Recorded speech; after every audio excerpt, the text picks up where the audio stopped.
প্রশাসনে বসে আছেন খোঁজ নেন।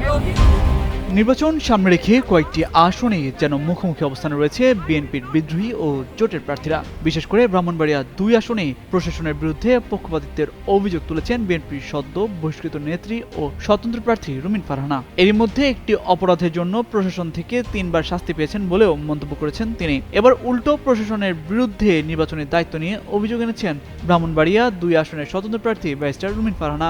রোববার রাতে নিজের ভেরিফাইড ফেসবুকের একটি ভিডিও বার্তায় সরাইল উপজেলার ইউএনওর বিরুদ্ধে অভিযোগ তুলে তিনি বলেন, তিনি খুব অবাক হয়ে লক্ষ্য করেছেন সরাইলের ইউএনওর একটি দাপ্তরিক চিঠি ফেসবুকে ভেসে বেড়াচ্ছে।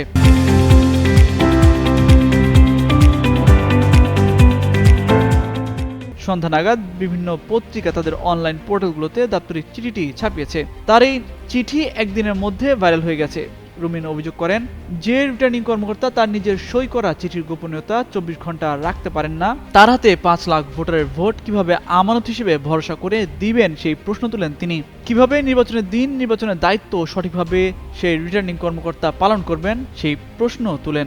ভিডিওতে তিনি বলেন, 13 জানুয়ারি আচরণবিধি লঙ্ঘনের বেশ কিছু অভিযোগ জেলা রিটার্নিং অফিসে দিয়েছিলেন, এখনো কিন্তু তার কোনো আপডেট পাননি। সেই ব্যাপারে সরকারি কর্মকর্তারা কোনো পদক্ষেপ নিয়েছেন কিনা তার জানা নেই। প্রতিদ্বন্দ্বী কিংবা বিএনপি সমর্থিত প্রার্থী যিনি মাঠে আছেন তিনি প্রতিদিন মাইকিং করে বড় বড় জনসভা করছেন। তার ফাইলও সংযুক্ত করে সরকারি দপ্তরে জমা দেওয়া হয়েছে।